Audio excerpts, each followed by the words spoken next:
hard out here for a pimp, so hit that subscribe button, man. Today I got something interesting to show y'all.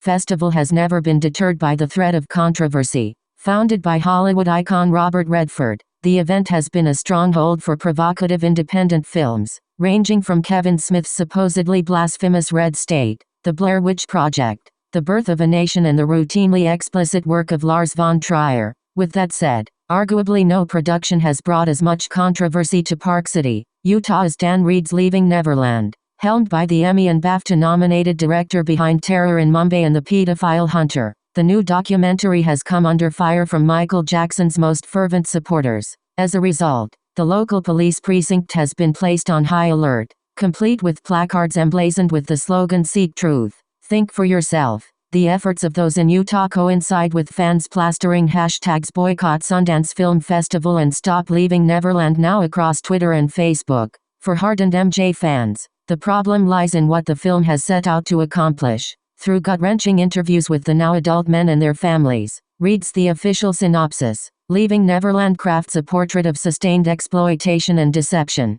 10 years after his death, and 14 after Jackson was found not guilty of sexual abuse allegations, the documentary has once again shone a light on the rumored perversions that once plagued the Neverland Ranch. Set to be aired in March on HBO, the preamble surrounding its widespread release has given us a good idea of what to expect, the revelations it has yielded, and why Jackson's family and unflinchingly devoted fans are up in arms. For its British director, the origin of Leaving Neverland's production was a simple desire to disperse the lingering ambiguity around Michael Jackson's relationship with children. Detailed in a post-premiere Q&A, Reed elaborated on how he found the story of the two alleged victims that would form the basis of the documentary. I came across a reference in one of the forums to a court case held by Wade Robson and James Safachuk.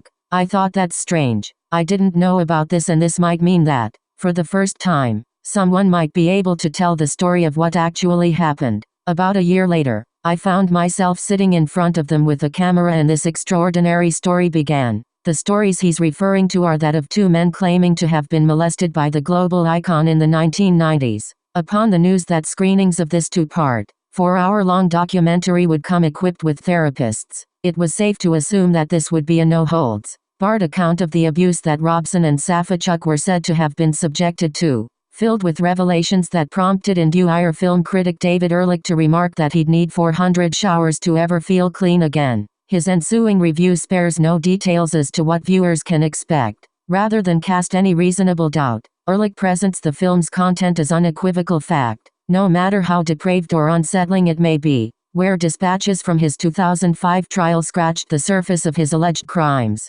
Leaving Neverland shed searing light on his infamous sleepovers, mock wedding ceremonies, and regimented systems of abuse that came equipped with drills on how to get dressed quickly should they be interrupted. In the second part, the film moves away from the accusations themselves and focuses on the ramifications that this alleged abuse had on the lives of these kids and their families. When it comes to what the alleged victims are getting out of this, James Safachuk, who first encountered Jackson on the set of a Pepsi commercial, has vehemently denied that it's some exploitative cash-in. From the get-go, there was no money ever offered and we never expected anything, he explains. It was really trying to tell the story and shine a light on it, to give people, who have survived abuse, the same connection and comfort we've got going through this. Met by a standing ovation from Sundance audience members, the pair has been receiving commendations for their bravery from viewers and critics alike. Yet Michael Jackson's estate has portrayed them as far more malicious figures. In the wake of the film's premiere, the family has unreservedly discredited it as a public lynching, making every attempt to undermine the accuser's credibility by citing the legal proceedings of the past. The creators of this film were not interested in the truth. They never interviewed a single solitary soul who knew Michael except for the two perjurers and their families, reads a statement from the Jackson estate. That is not journalism, and it's not fair. Yet the media are perpetuating these stories. But the truth is on our side. Go do your research about these opportunists. The facts don't lie. People do. Michael Jackson was and always will be 100% innocent of these false allegations. Amid labeling the film as salacious, the estate has also been quick to reiterate that the two accusers testified under oath that these events never occurred. Elsewhere, Many of those close to Michael have come to his defense, refuting the notion that he could have been a pedophile. Across podcasts, social media posts and television appearances, everyone from his sperm donor Mark Lester to older brother Jermaine have rubbished the documentary's findings, with the latter pleading for everyone to leave Michael's legacy alone in an emotional on-air speech. Left enraged by the film,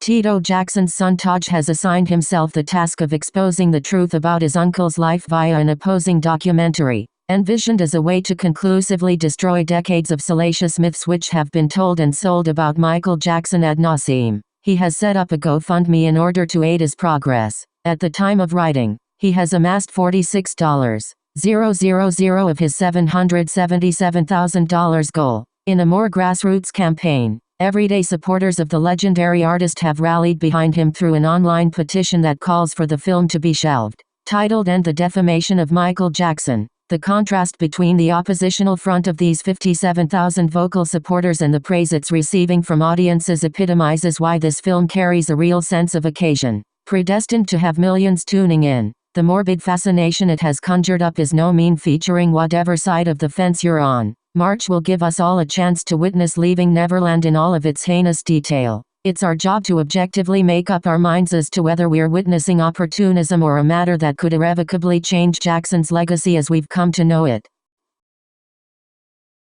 So listen up. As I was just reading up on it, apparently there's a documentary that just came out about Michael Jackson, right? It's called Leaving Neverland. Like, it's causing a lot of upstir. I've been checking out a couple clips from it. Like, I am divided. I'm like in half and half. Like, there's even people making fun of this. Check this out. Generation of performers. James Safechuck's acting career hasn't been noticed since the 80s. Wait, it was even then. One lie could fix their troubles. Find the defendant not guilty of conspiracy as charged in count 1 of the indictment. At a time where a certain king was no longer with us.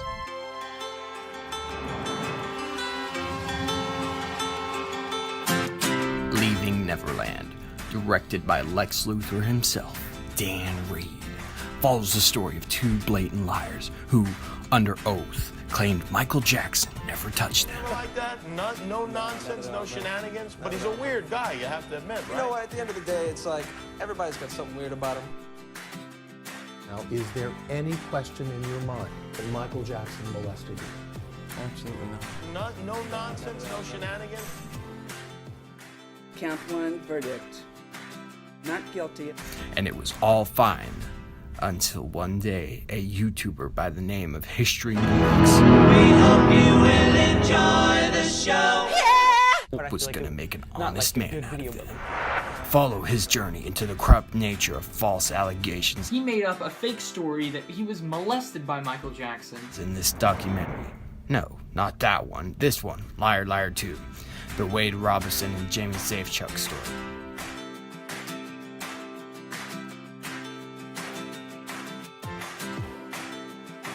And then we got some actual footage from like the actual documentary.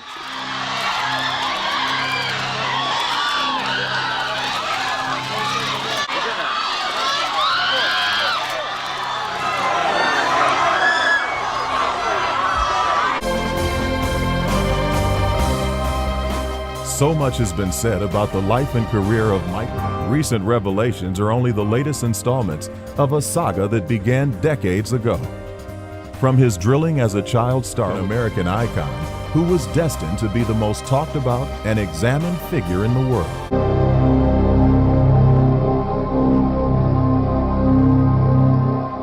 Motherfucking Glock.